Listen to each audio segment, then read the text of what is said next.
I'm Selna Kim, America's Face of Dating, and today we're going to be talking about how to stop depression.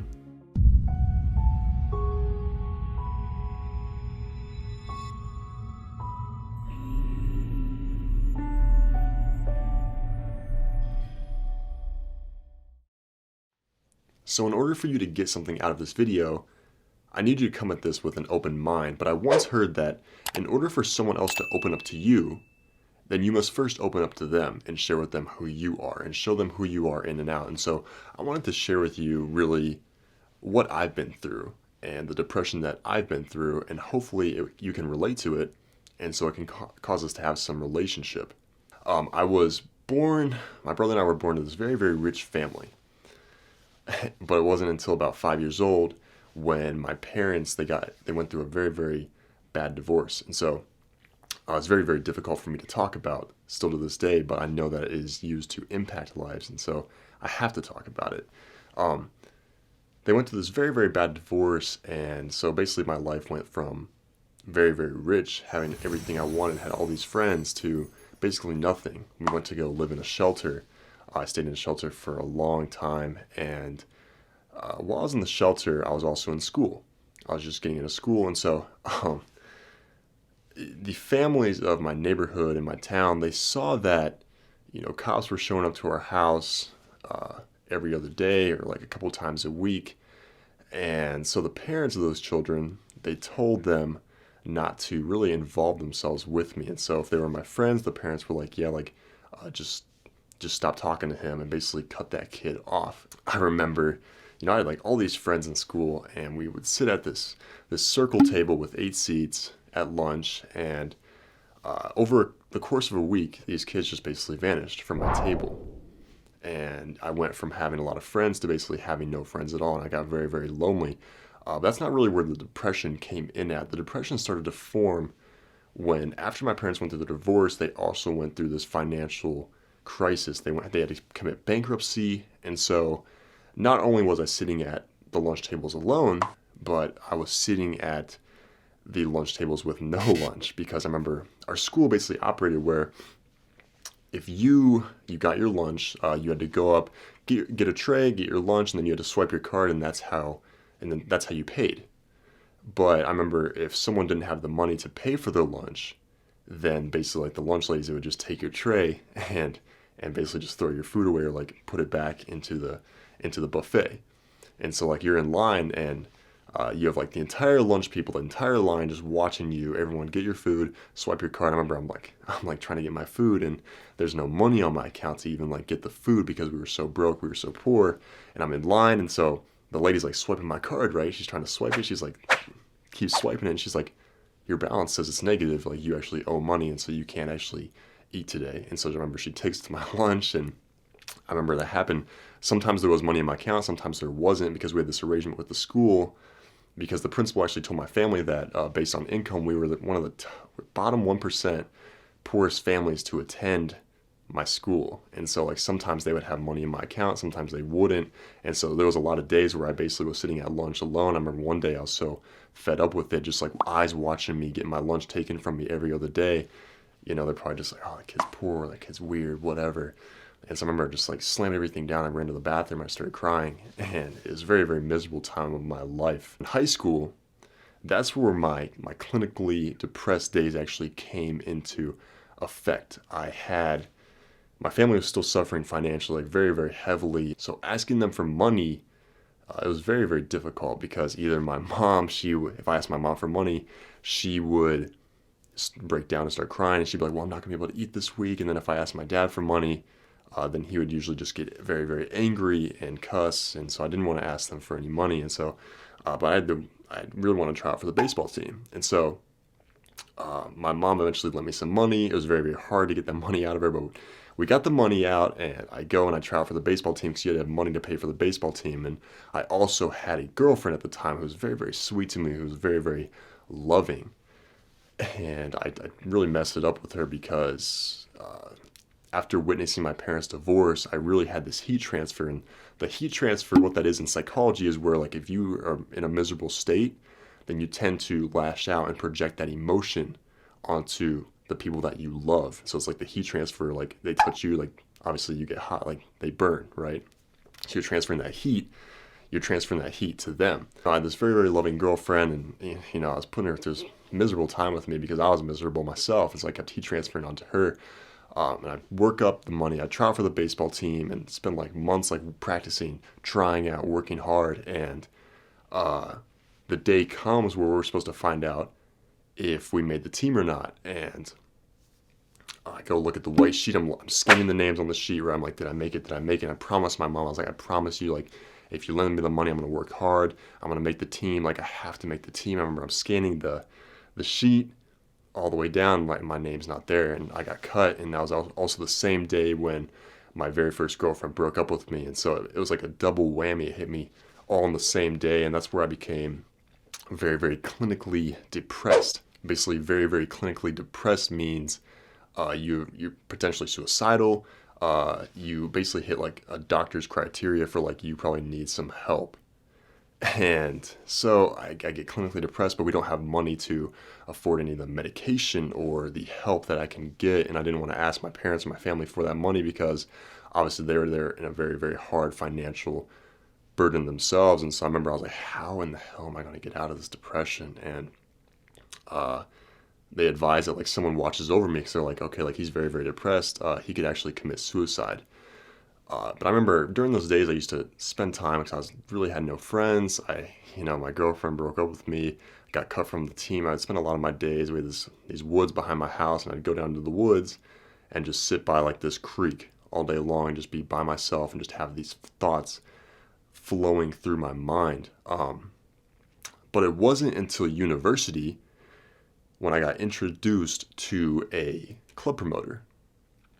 And after I got introduced to this club promoter, I really learned about attraction and dating. And so what I really learned about attraction and dating from this club promoter is that success with women and success in relationships really comes from how you communicate to yourself.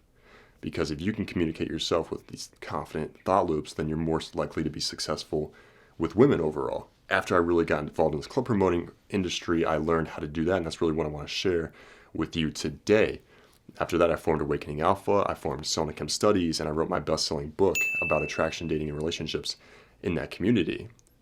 But something I really learned about studying thousands of people, having conversations with thousands of people across the country, and helping thousands of people through their issues in all aspects of their life, I really tended to realize that people tend to avoid their emotions, they tend to endure their emotions, or they tend to fight their emotions. And I was more of the fighting type. Jim Carrey said that depression is your avatar telling you that it is tired of trying to play the role of the character that you were trying to play.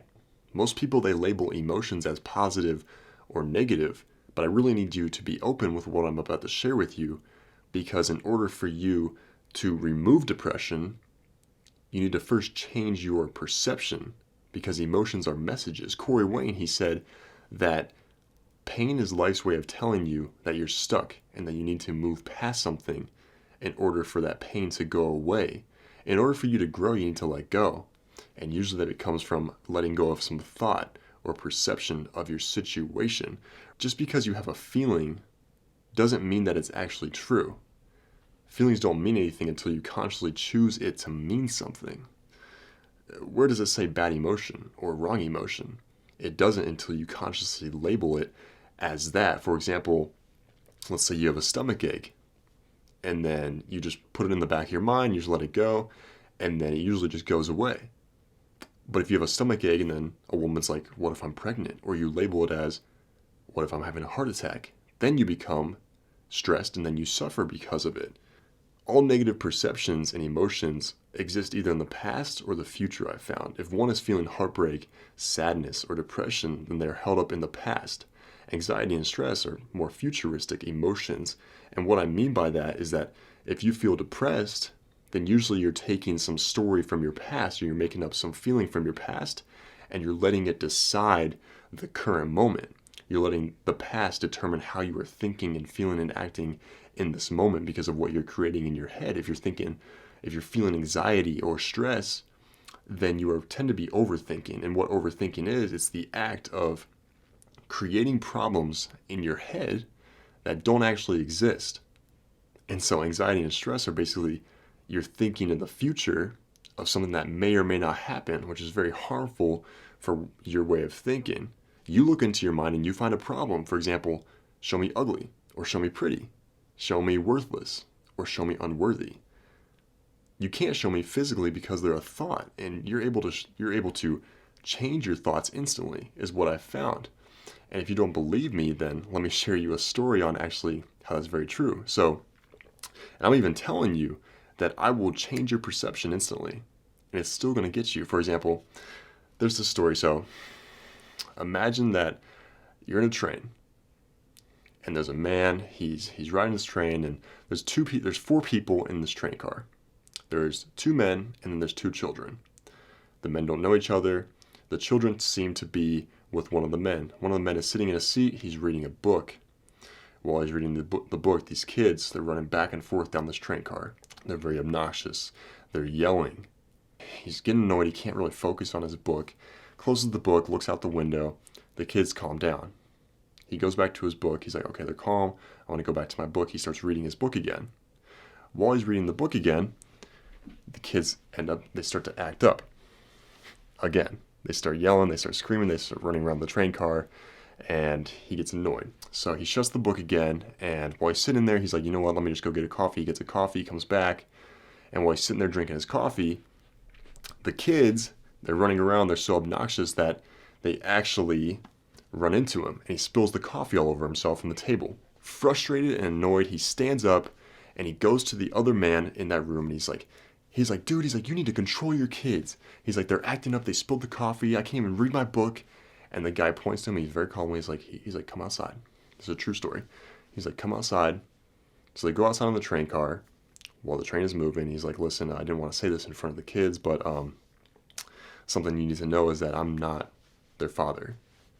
He said, I'm actually the person that's taken them to an orphanage because last week their parents, they passed away in a terrible car accident, and the kids, they haven't really been handling it well. They've been very wild, very rowdy ever since, and it's been very hard to control them, and so I apologize for that. And instantly that man's, his anger went to sadness and remorse, because he's like, holy shit, like they're orphans, like their family died. And so he's like, you know, I'm so sorry. He's like, go do what you have to do. He's like, if there's anything I can do, please let me know. Instantly in that moment, his perception changed from anger to sadness and remorse, because he was telling himself a message about those kids. He was telling himself, you know, they're just rowdy kids, like they have bad parenting, maybe they're just annoying little brats, is what he was telling himself in that moment. But what caused him to change that perception was a different way to look at that situation, and it happened when the guy told him that he's not actually the kid's father, he's the person who's taken them to the orphanage.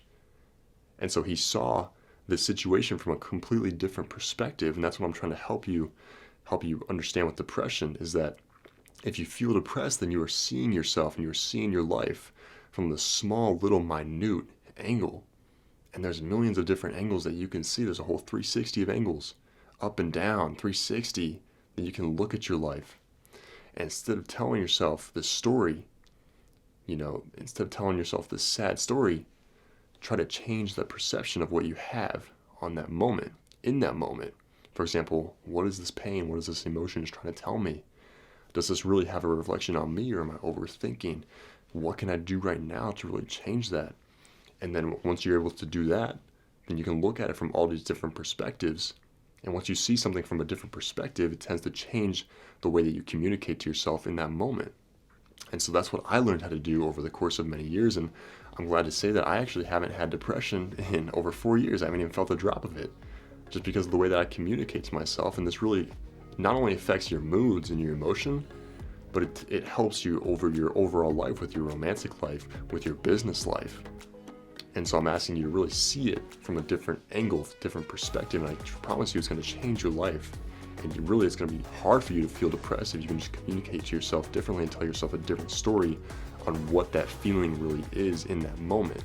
So if you need help with handling your emotions, or if you need help with depression or getting through moods, or really trying to flatten out that volatility wave because usually depression, it comes in waves, right?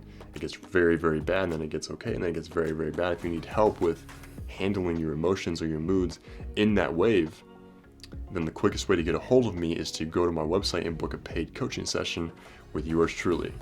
On that note, I'm Selna Kim, America's Face of Dating, and I'll see you next time.